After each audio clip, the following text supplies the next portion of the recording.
dua preman sekolah yang berdiri di depan pintu kelas. Mereka adalah Abdu dan Rudi. Mereka sangat sering membuat onar dan memeras uang teman-temannya. Rukman, Vera, dan Niko adalah sasaran utama Abdu dan Rudi karena mereka bertiga adalah anak dari konglomerat di sekolahan mereka. Perbuatan Abdu dan Rudi ini membuat murid-murid di sekolah mereka membenci mereka berdua.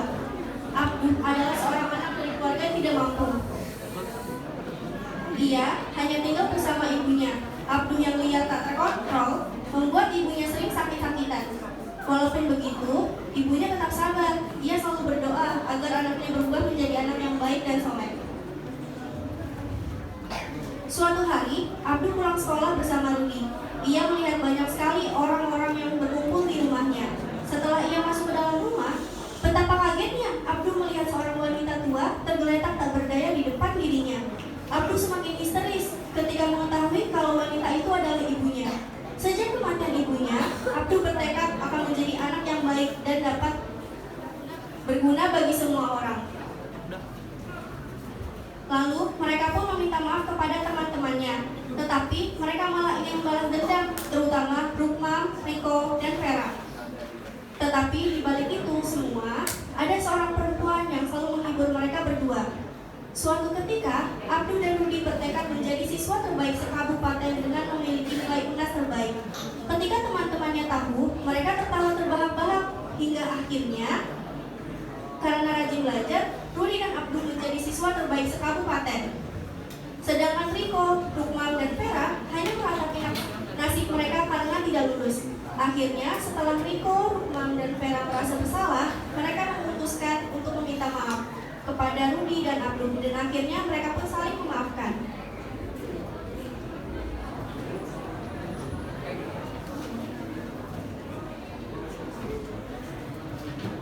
Pagi hari yang seharusnya cerah ini malah menjadi suram kata preman sekolah. Mereka adalah Abdu dan Rudi. Setiap orang yang ingin masuk ke dalam kelas harus membayar uang kepada mereka jika tidak ingin mendapat pukulan di wajah mereka. Dari kejauhan, tiga anak pejabat tinggi sedang berjalan menuju ke dalam kelas mereka. Mereka adalah Rukman, Vera, dan Riko. Abdu dan Rudi sudah menunggu mereka dari tadi.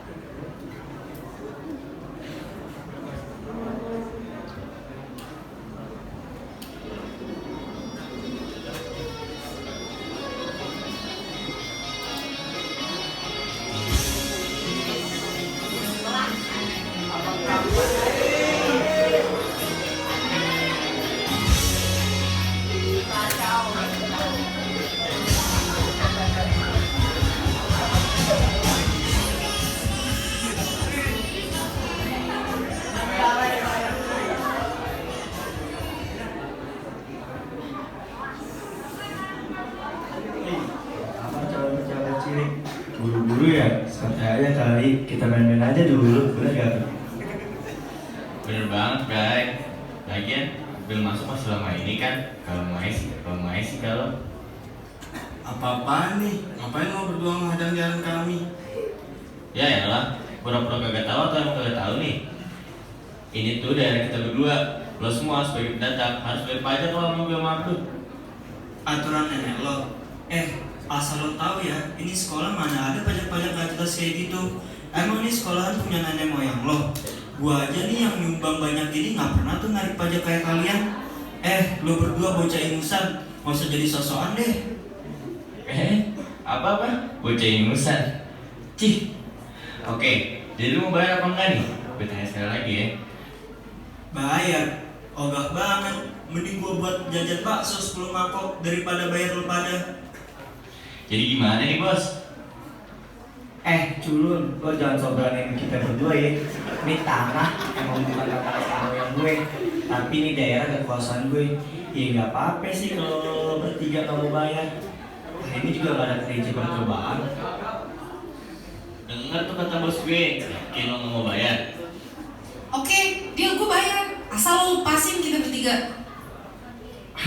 Lo berdua boleh masuk setelah bayar, tapi untuk si culun ini enggak. Gue mau main-main dulu sama dia. Kalau nggak bayar, kita selesai lagi sama Riko. Oke kalau gitu, deal. Kalian bisa bawa Riko. Oke dia. Nih, makan tuh duit. Hah? 10.000? Iman cuma bisa buat beli pentol. Terus uang makannya gimana nih? Lo semua kan anak pejabat nih. Minimal uang selalu kali mah pasti cepet lah ya. Udah sini sisanya. Ceh, sini gue yang bayar.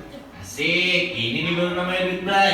Nah, sekarang lo berdua udah boleh masuk tuh. Sorry kok, gue kali ini nggak bisa bantu. Sorry juga kok, gue kali ini juga nggak bisa bantu.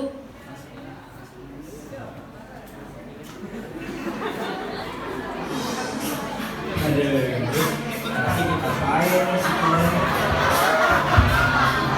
Kalau bikin sekolah aja nggak sih?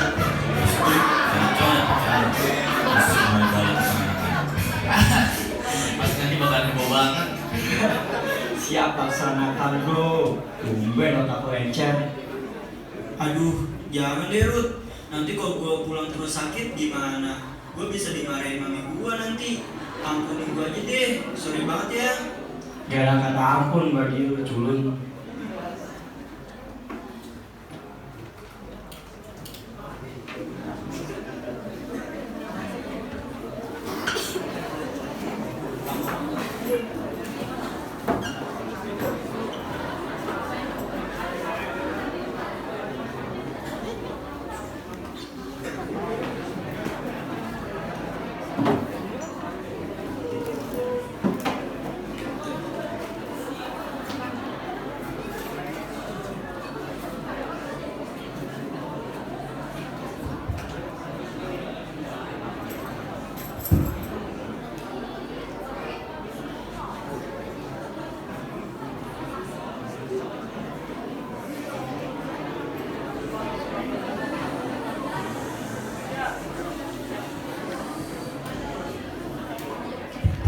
Akhirnya setelah mereka mendapatkan uang dari mereka bertiga, Abdul dan Udit pun bolos sekolah.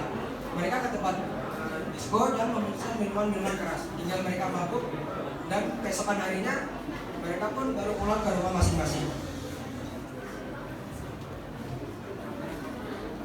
Abdul pun yang telah ditunggu oleh ibunya dari tadi malam pun pulang ke rumah masing-masing.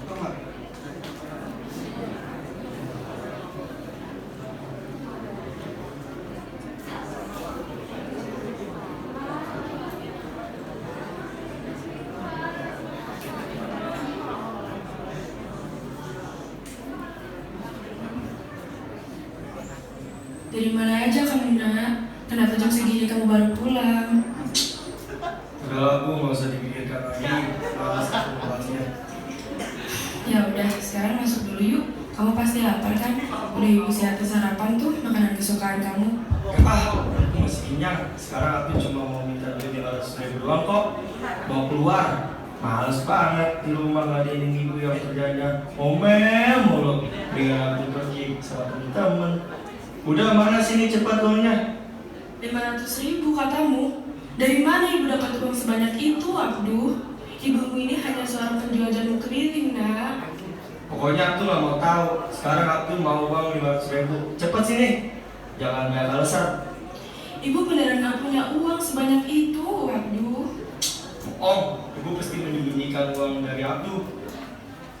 Jangan, Abduh. Jangan kau ambil cincin itu. Itu cincin peninggalan bapakmu, nak. Ah, dasar orang tua bawel. Lepas. Udah, aku mau pergi dulu. Jangan, Abduh. Jangan. Jangan kau jual cincin peninggalan almarhum bapakmu itu. Ibu mohon, nak. Ibu mohon.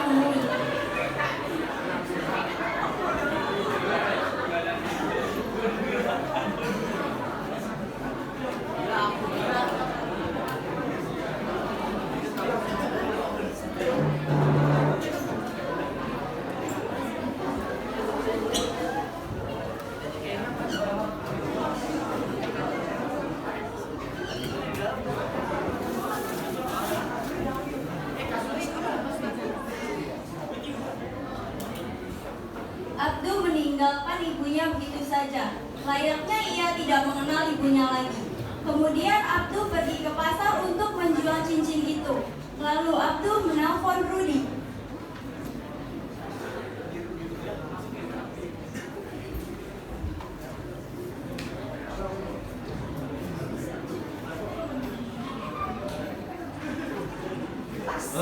Lo lagi ngapain?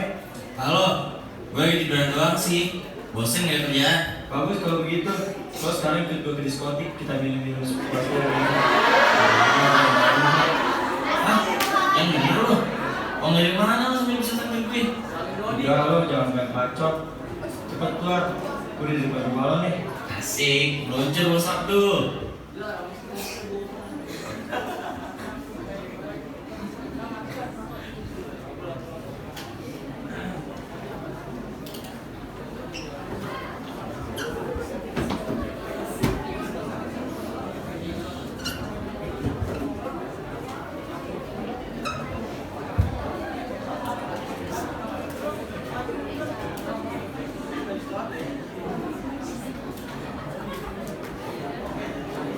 Akhirnya mereka berdua pergi bersama ke tempat diskotik hingga larut malam. Setelah puas seharian berada di tempat diskotik, mereka pun memutuskan untuk pulang ke rumah masing-masing. Mereka pulang dengan keadaan mabuk berat. Begitu Abdul muntah beberapa kali, begitu pula dengan Rudy. Ibu Syarofah stres melihat anaknya menjadi nakal seperti ini. Ibu Syarofah saat itu masih sholat dan sedang berdoa.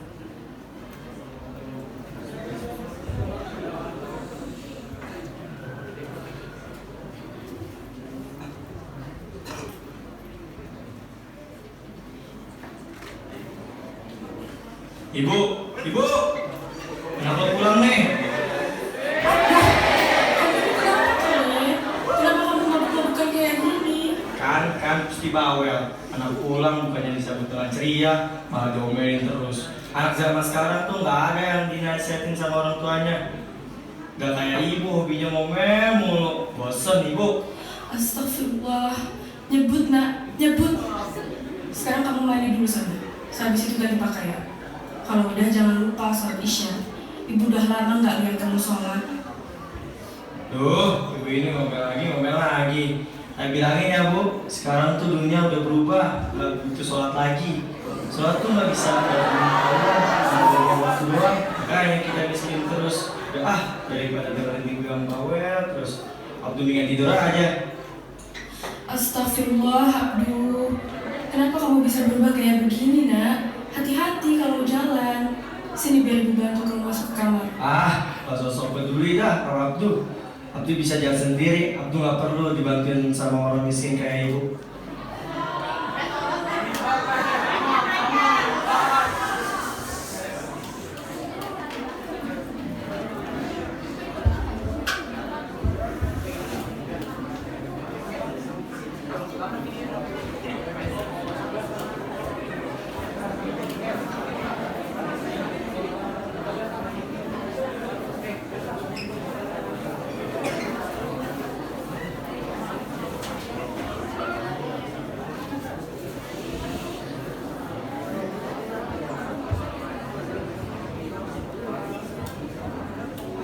Kelakuan Abdul semakin hari semakin menjadi.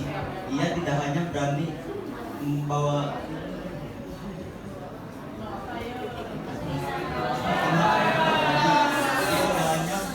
pulang dengan keadaan mabuk, tapi ia juga berani membawa perempuan main ke rumahnya. Ope selingkuh ya, Ope. Hingga suatu hari, Abdul ingin meminta uang kembali kepada ibunya. Betapa kagetnya ia melihat banyak orang berada di dalam rumahnya.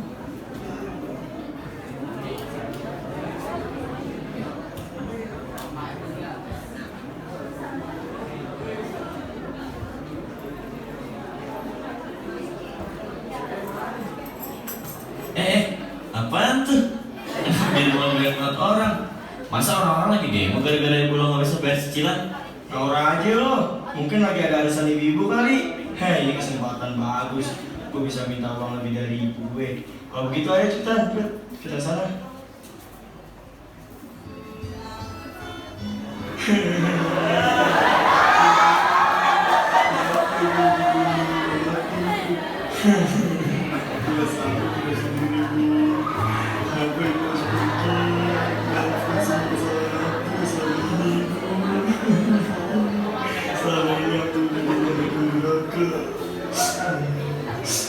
Janji kalinya aku akan berubah menjadi anak yang baik dan soleh seperti yang begini. Udahlah tuh, biarkan yang sudah berlalu berlalu aja. Biarin gue sendiri.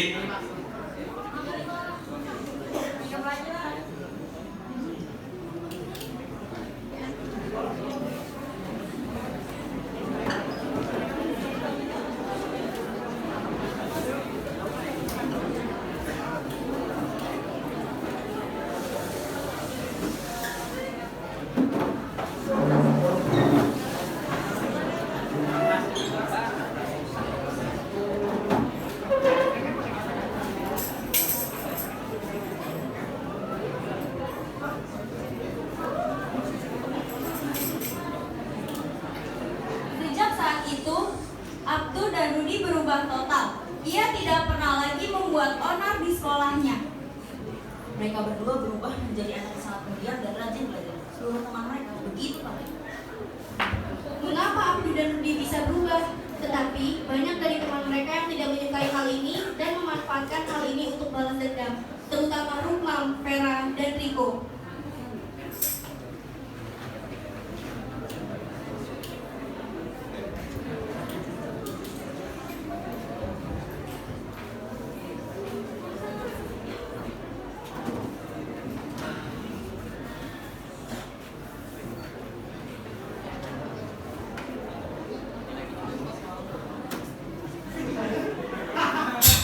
Preman sekolah ternyata bisa tobat ya.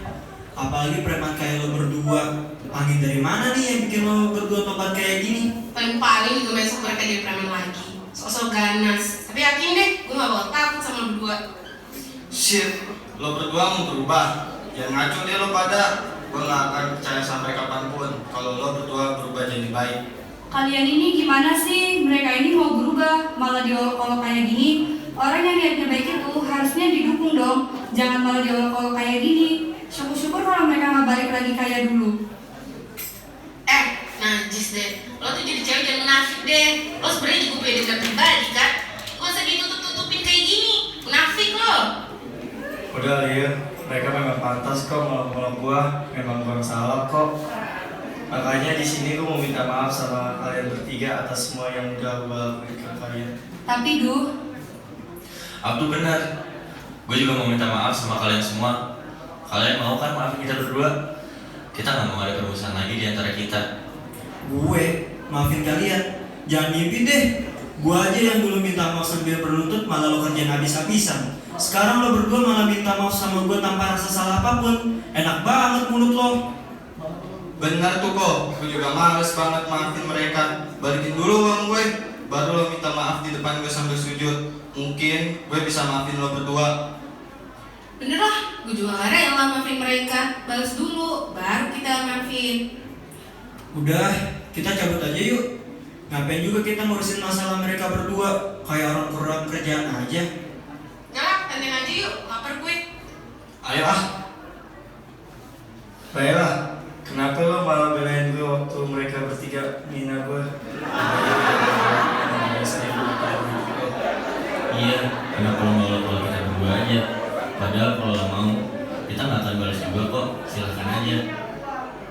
udahlah, gak usah kalian mikir lagi masalah yang lalu itu. Biarlah berlalu dengan sendirinya.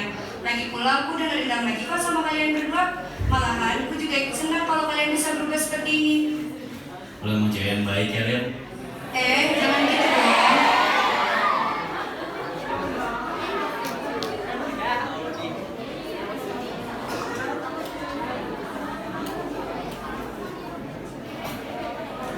Suatu ketika, Abdul dan Rudi ini bertekad menjadi siswa terbaik sekabupaten dengan memiliki nilai UNAS terbaik. Tetapi ketika teman-temannya tahu, mereka tertawa terbahak-bahak.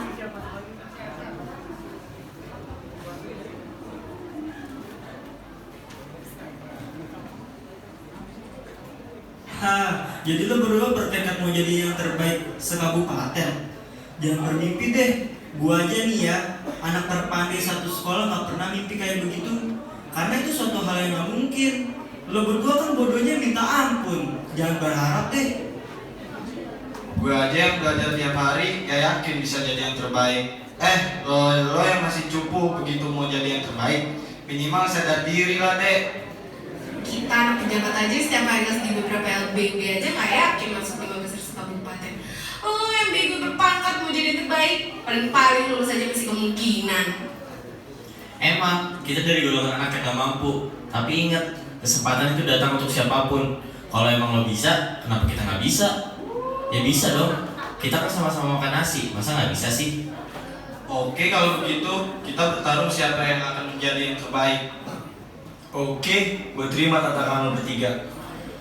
Lawan mereka berdua mah kita nggak perlu belajar juga udah bisa menang. Bener gak? Bener lah, paling belajar pasti gue menang.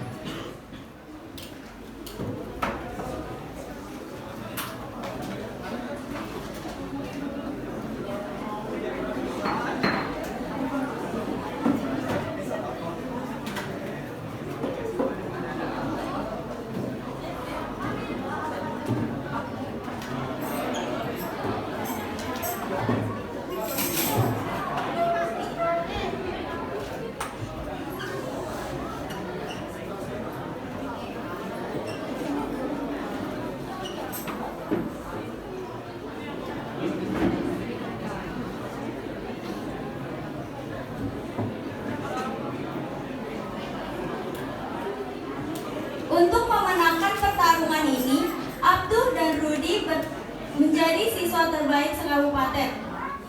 Tetapi dia tidak mempunyai uang sama sekali. Akhirnya mereka memutuskan untuk mengamen siang hari dan belajar ekstra pada malam harinya.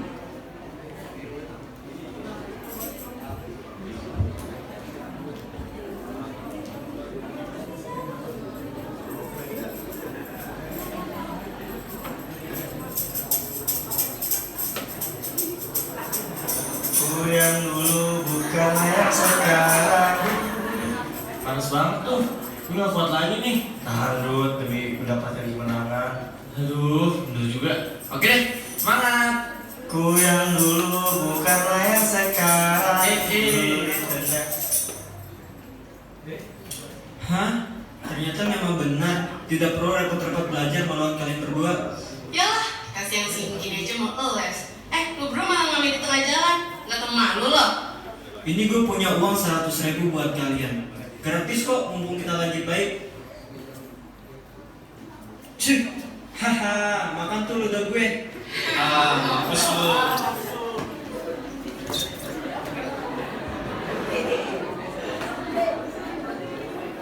Harus gak usah diambil hati, biarin mereka ngerasain hal yang pernah kita lakuin sebelumnya ke mereka. Jadi sabar aja dulu, oke? Oke, demi kita ya.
Setelah mereka berdua mati-matian mencari uang untuk membeli buku, akhirnya mereka mendapatkannya. Mereka berdua belajar dengan rajin setiap hari. Dan pada akhirnya mereka menjadi siswa terbaik sekabupaten. Sedangkan Vera, Rukmam, dan Riko tidak lulus ujian karena terlalu meremehkannya.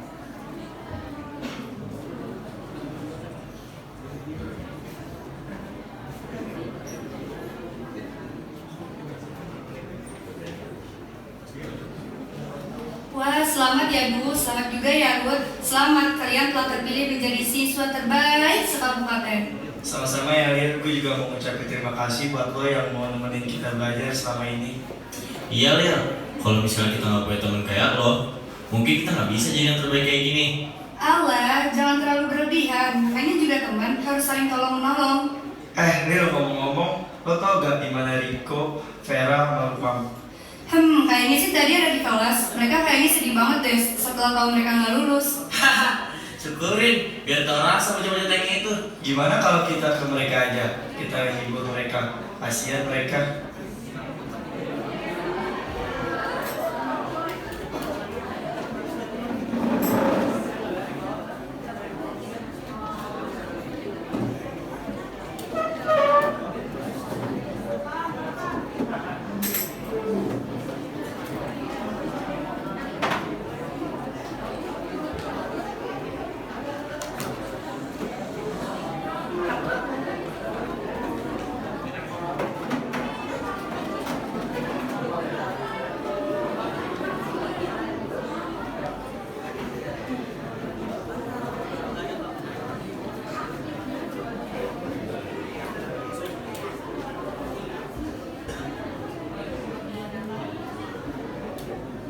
Hai Mam.